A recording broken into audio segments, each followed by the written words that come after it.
కాంగ్రెస్ పార్టీలో తీన్మార్ మల్లన్న రేపిన కలకలం ఇంకా చల్లారనే లేదు. తరచూ సొంత పార్టీ నేతలపై ఆరోపణలు గుప్పిస్తూ ఇరుకును పెడుతున్న ఎమ్మెల్సీ తీన్మార్ మల్లన్న ఇటీవల వరంగల్లో జరిగిన సభలో 2 సామాజిక వర్గాలపై తీవ్ర పదజాలంతో వ్యాఖ్యలు చేశారు.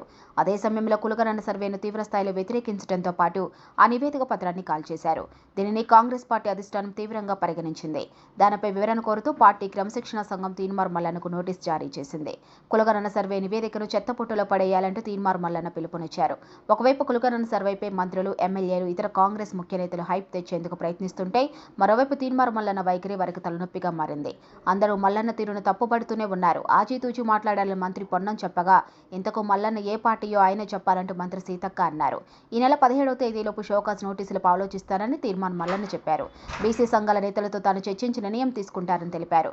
పార్టీలోని కొందరు బీసీ నేతలను అణచివేయాలని చూస్తున్నారని, పార్టీకి దూరం చేయాలని చూస్తున్నారని ఆరోపించారు. కాంగ్రెస్ పార్టీ సర్కారును తాను తప్పుపట్టలేదని, సర్వే నివేదికను తప్పుపడుతున్నట్టు చెప్పారు. కులగణనలో ఉన్న వారికి నోటీసులు ఇవ్వాలని, తనకు కాదని చెప్పుకొచ్చారు. బీసీల కోసం మాట్లాడితే షోకాజ్ నోటీసులు ఇస్తారా అని తీన్మార్ మల్లన్న ప్రశ్నించారు. పార్టీ నిర్ణయాన్ని వ్యతిరేకించడం తప్పైతే యూపీఏ ప్రభుత్వంపై రాహుల్ గాంధీ విమర్శలు చేశారు కదా అని గుర్తు చేశారు. తానేమీ తప్పు మాట్లాడలేదని, కులగణన సర్వే తప్పొప్పులపై స్పందించానని తీన్మార్ మల్లన్న చెప్పారు.